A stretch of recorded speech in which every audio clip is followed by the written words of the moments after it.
teachers of Reddit, what the worst thing that happened on a school trip?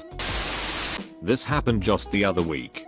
We had left the school about 5 minutes before on the bus when a student got my attention and said, "Miss, someone hit a girl in the head with a bottle and she's crying." I think here we go, slash, and head down the back to settle them down. I get there, students all looking on and crowding on, and sure enough, the girl is in tears and is holding her hand against her head. I ask, "Are you okay?" And she pulled her hand away from her head and it was gushing blood. We turned the bus around and she ended up going to hospital. Long story short, head wounds bleed a lot, 12-year-olds make bad decisions, and everyone was okay in the end. Can't say I felt overly prepared for that though. Fucking hell, do heads bleed a lot? My cat gave me the tiniest little scratch on my eyebrow once, and it looked like I'd been shot. Like blood literally streaming down my face. I've had rescue ferrets that like to bite faces, especially an easily startled blind girl we had. That was fun. We went skating, and one of the students fell, smacked her chin off the ice, and somehow got a skate blade to the face. She needed a bunch of stitches, and was able to stick her tongue through the hole in her face. Silver to that's just her mouth, silly goose. That's just her mouth. Whoa, back up the truck with your medical mumbo jumbo. Document. Her what now? Face hole. WTERPIPE. Silver, my boyfriend was a teacher and his students went on the annual DC trip. It was like 2 kids to each hotel room or something, and there was 2 14-years-old boys that shared a room. One of the boys jacked off into a pillow and then hit the other kid in the face with the pillow. Unequal communism 2.0 K points 12 months ago, very similar story. DC trip. A kid dropped a juice in the bathtub and came on the window. Yes. The same kid.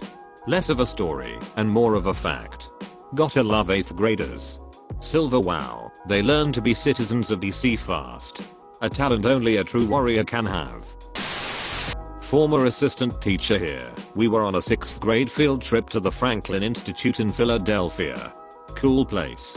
So, at the time one of the attractions was a sort of centripetal force machine that you can sit in and get swung around. Poor explanation, but imagine the gravitron only smaller and faster with seats and no walls.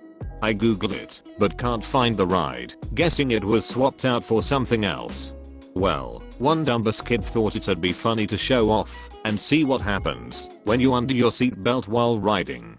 Naturally, he got flung out of the machine at roughly half the speed of sound and broke his fall with nothing but his face. Glasses busted, massive concussion, totally wrecked. There was a whole investigation and the teacher in charge of that kid's group had to actually defend himself from accusations that he could somehow stop that level of stupidity. Sadly I didn't witness it, but did hear the impact from one room over. Pretty interesting day. Gold silver your honor, I could have stopped him, but then you'd be trying me for breaking the laws of physics. But TSSS. Okay, I upvoted you, but the voice in my head got really weirded out by the lack of an M in Budum.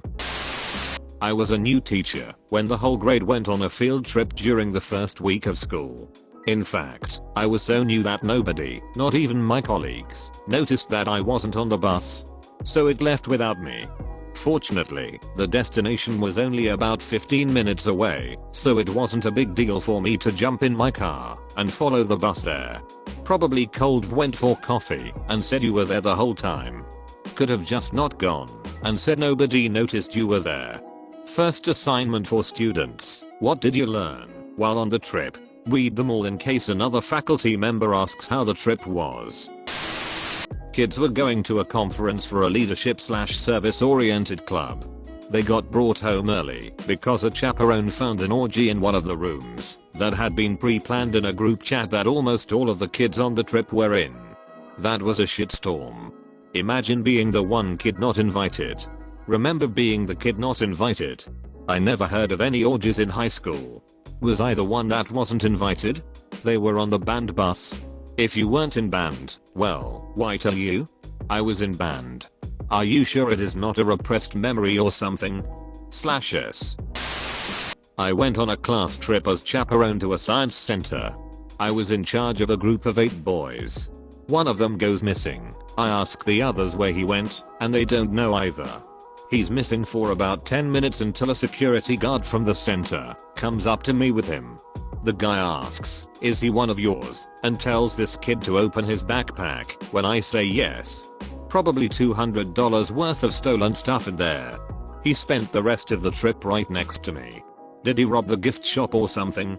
Sure did. His look of terror was kind of hilarious, to be honest. Edit. From what I can remember, he had at least one light up desk globe, a couple of chemistry kits, and a Hoberman sphere. It really looked like he didn't care what he stole, he just grabbed whatever. $200 in a gift shop. That's almost a whole pack of gum. Nah, that's at least 2, possibly even 3, of those freeze-dried astronaut ice creams. I spent all of my food money on those once on a field trip. I was 8 and had very little supervision. This is how we learn. We had those at school once, they taste like absolute shit. I'm a teacher, but my anecdote comes from when I was a kid back in the mid-90s. We were visiting some museum in London and were traveling on the train and the tube with teachers. On the way back, some students didn't get on the tube before the automatic doors shut and the teacher in charge just yelled as loud as he could, "See you back at school, lads." And we just went home, and the teacher waited at the school later on, and sure enough, about 40 minutes after everyone else got back, the remaining kids turned up. If that happened to me now as a teacher in 2019, I'd be fired. Probably out of a cannon into an abyss, marked RIP career. Unrelated to the question, but related to this anecdote. Back in 2009, I went to Obama's inauguration with my parents, friend at the time, and business law elective teacher. The teacher was this great excitable guy I'm still pretty close to, absolutely one of my favorite high school teachers. Anyway, my dad and my friend got off the metro at a stop that was about 3 mishandlings away from a human crush, and my mom and my teacher and I got whisked off to God knows where a few stops down. We had brought walkie-talkies with us and managed to find each other again after a little while, but that was a crazy fun day. In the kindergarten field trip, we had the parent of our most challenging student come along as a chaperone. Her group was her own son and a very sweet, obedient girl. Let's call him Jim and the girl Shonda. Typically we teachers set up base camp while the parents take the groups of students through the park. We do a scavenger hunt and the parents bring us their cards for a stamp as they go through each section. The first time the zoo employee brought us Jim, he said that the boy was in the monkey exhibit trying to climb over the fences. Luckily he had on a school shirt and Jim was brought right to us. We called his mother's phone and she didn't answer. About 15 minutes later, the mom shows up and says, "Jim, how did you get in front of us? We were walking together just a minute ago." We teachers explained that in fact, Jim had been with us for a bit and the zoo ranger had brought him over. No real response from the mom. We asked her to turn on her phone. They went off again. The second time they brought us Jim, he had gotten into the fountain. It had taken several employees to chase him down as he ran and giggled. Same drill, we called mom. No answer.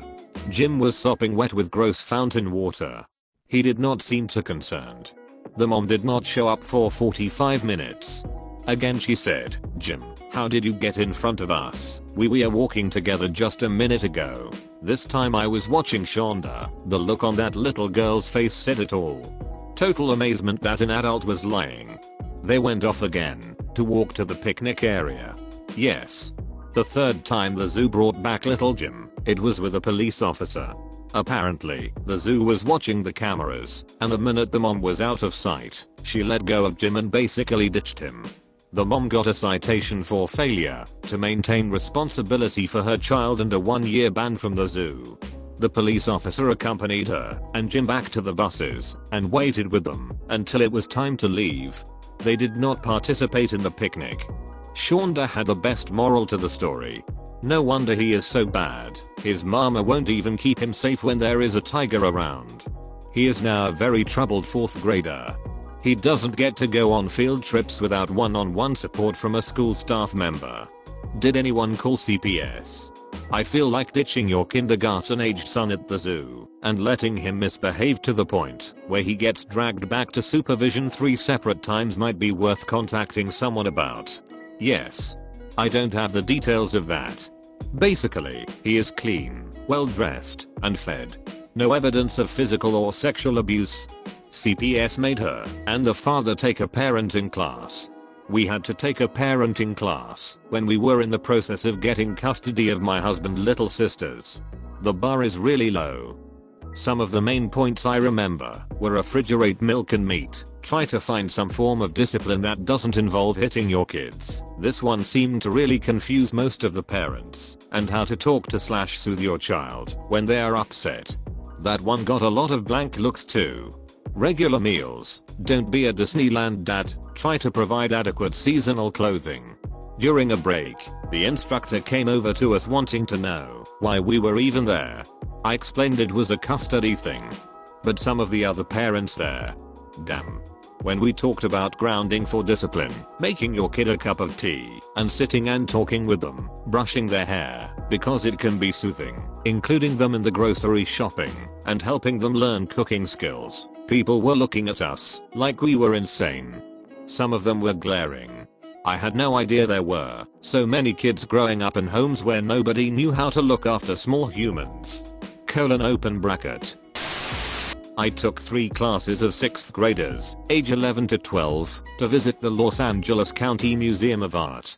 We'd come from about an hour and a half away, the kids and other teachers on buses, but since I was hugely pregnant I was allowed to drive my own car. It had been raining, but I arrived a bit ahead of the bus, so when the kids got off I was there to lead them to the museum. As I began walking towards the kids getting off the buses I noticed a lot of papers on the sidewalk and suddenly realized that they were an assortment of extremely pornographic pictures. I stopped to try to gather them up before the kids got an unexpected and completely inappropriate sex ed lesson. We'd already had a big talk about being mature when viewing classical art, for instance. Nude statues, OMG, but we were not prepared for the most lurid porn LA had to offer. Unfortunately the rain had plastered the papers to the sidewalk, and the sight of the very pregnant teacher scrambling on hands and knees on Wilshire Boulevard sent the chaperones and teachers rushing to my aid, with 100 kids right after them, no matter how urgently I tried to wave them back. It was memorable. Working with kids, imagining this situation was too hilarious. Did those 100 kids get the talk about it after? They were told to write a report on the experience. I'm an English teacher and career and field trips are different here. Usually, there are no additional chaperones. The teacher is responsible for all 25-ish students in their homeroom class during the trip. That means a field trip is often 8 classes of 25 students, 200 kids, and a maximum of 10 chaperones, if some office staff get taken along. One of my first trips was to a large traditional market. It's a popular place to go, and there are usually thousands of people there at all times.